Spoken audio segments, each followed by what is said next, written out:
जय हिंद। स्वागत है आपका एनआईटीएन मित्र के अंदर। तो आज हम फिर से वापस आए हैं। हमारे पिछले कुछ वीडियोस में हमने ये चुंबकीय क्षेत्र वाले जो चैप्टर में उसके अंदर से अपने थ्योरी निपटाई थी सारी। अपने लास्ट में दो तारों के बीच लगने वाला बल भी निकाला था, है ना, और आईबीएल साइन थीटा वगैरह भी निकाल दिया था, लॉरेंज बल भी निकाल लिया था, है बराबर क्यू बी साइन थीटा। ऐसा करके अपन ने बहुत सारी चीज निकाल ली थी, है ना। अब बारी क्या है, अपन देखो मैं सारे न्यूमेरिकल तो करा नहीं सकता कि बहुत है ना, करा सकता हूं बट एक बार में नहीं करा सकता। तो अपन को क्या करना है, अपने को कमेंट में बताना है कि भैया ये वीडियो ये क्वेश्चन नंबर बता दो या इसका फोटो हमें टैग करके बता देना, है ना। इंस्टा पे भेज दीजिए फोटो क्वेश्चन का, मैं सॉल्यूशन बना के भेज दूंगा, यूट्यूब पे अपलोड कर दूंगा, पर्सनल भेज दूंगा, कैसे जैसा भी आपको सही लगे। चलिए तो फिलहाल के लिए अभी प्रारंभ करते हैं इस क्वेश्चन से, ठीक है। चलो, जैसा कि इस क्वेश्चन में दे रखा है कि एक समतल कुंडली में 100 फेरे व उसकी त्रिज्या 3 सेंटीमीटर है। यानी अब हमें क्या क्या दे रखा है इसमें से, एक समतल कुंडली में 100 फेरे हैं, नंबर ऑफ फेरे कितने हैं 100। चलो, और उसकी त्रिज्या यानी उसकी त्रिज्या ए कितनी दे रखी है 3 सेंटीमीटर, ठीक है। और कुंडली में 2 एम्पीयर की धारा बह रही है, यानी आई की वैल्यू कितनी है 2 एम्पीयर, ठीक है।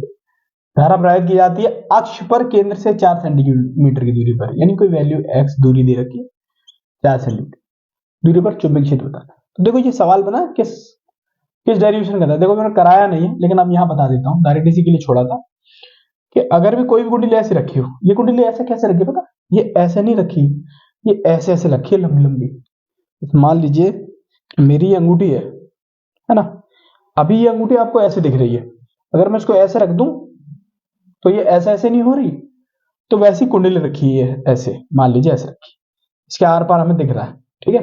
चलो सही है।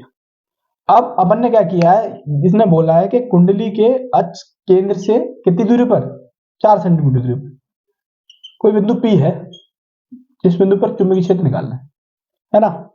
अगर कुंडली में प्रभावित धारा I है और कुंडली की त्रिज्या A है, तो x दूरी पर जो चुंबकीय क्षेत्र निकलता है वो कितना निकलता है, ये निकलता है B बराबर mu not an I A square divide by 2 times of a square plus x square की होल पावर 3/2।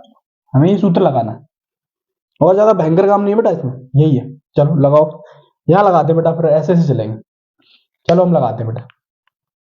अब देखो बेटा, हमें एक बात पता है अच्छे से कि म्यू नॉट अपॉन 4 पाई की वैल्यू होती है 10⁻⁻7। तो यहां से अगर मैं म्यू नॉट की वैल्यू निकालू तो क्या निकलेगी 4 पाई इंटू 10⁻⁻7।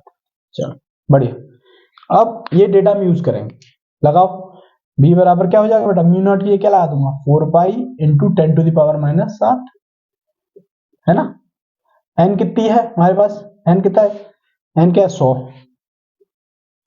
इंटू ए स्क्वायर की वैल्यू क्या है 3 स्क्वायर, यानी 3 गुणा 10⁻⁻2 का होल स्क्वायर। अब भाई 10⁻⁻2 कहां से आया, मैंने बेटा ये सेंटीमीटर था, तो 1 सेंटीमीटर में मीटर में बदलने के क्या होता है 10⁻⁻2 मीटर होता है ना, होता है। चलो ठीक है, लगा दिया, divide by 2 times of a square मतलब 3 गुणा 10⁻⁻2 का whole square plus x square की जगह मतलब ये लगा देंगे 4 गुणा 10⁻⁻2। भैया -2 क्यों लगा रहे बार बार बेटा, इस सेंटीमीटर से मीटर भी बनाना है ना, इसलिए 3/2 ये चल रहा है साफ बताओ। चलो बेटा इसको सॉल्व करो, आगे आगे सॉल्व करते हैं। b इक्वल टू 4 पाई से 2 बार चला जाएगा तो ये 2 पाई हो जाएगा, गुणा 10 की घात क्या चलेगा -7 चल रहा। चलो ये 100 था, इसको 100 ही छोड़ दिए, गुणा 3 की घात 2 9, 10 की घात 2 -4 हो जाएगा, बिल्कुल सही। चलो नीचे आओ बेटा, ये 2 से तो ये 4 बार 2 कट गया, अब यहाँ क्या बचा 3 की घात 2 करेंगे तो 9 गुणा 10 की घात क्या हो जाएगा -4। ऐसे क्या करेंगे 4 चौक 16 गुणा 10 की घात क्या बन जाएगा -4, पावर टोटल पे 3/2।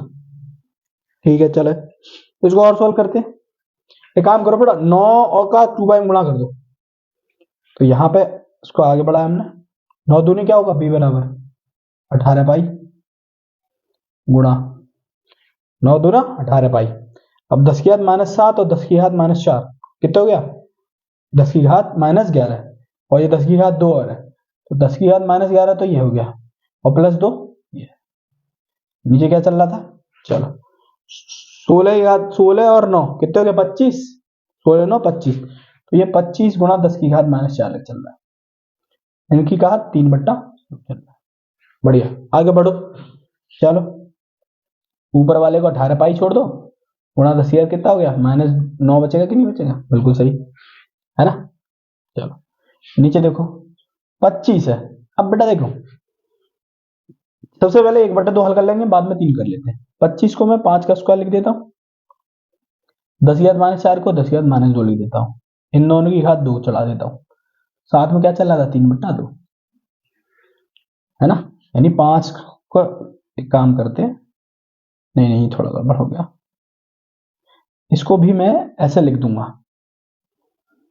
5 गुणा 10 की घात -2 का होल स्क्वायर गुणा 3/2 चल ही रहा था, ऐसा चलेगा ना। 25 गुणा 10 की घात -4 हो जाएगा, इस 2 से 2 खत्म हो जाएगा, क्या बचेगा बेटा बी, 18 गुणा 3.14 गुणा 10 की घात -2 डिवाइड, अब देखो 2 से 2 खत्म हो जाएगा, 5 की घात 3 बार चलेगा, 25 पंजे 125 गुणा, है ना।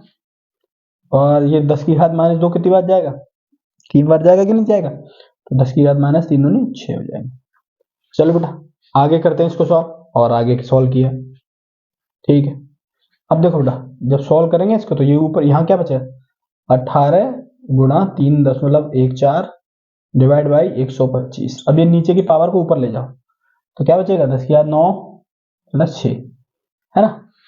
चलो इसको और सॉल्व करेंगे बेटा, और सॉल्व करो, क्या आ गया 18 गुणा 3, 18 का 3 में मल्टीप्लिकेशन करो, 18 3 के समथिंग वो मर गया, चलो है ना। तो बेटा ये होगा देखो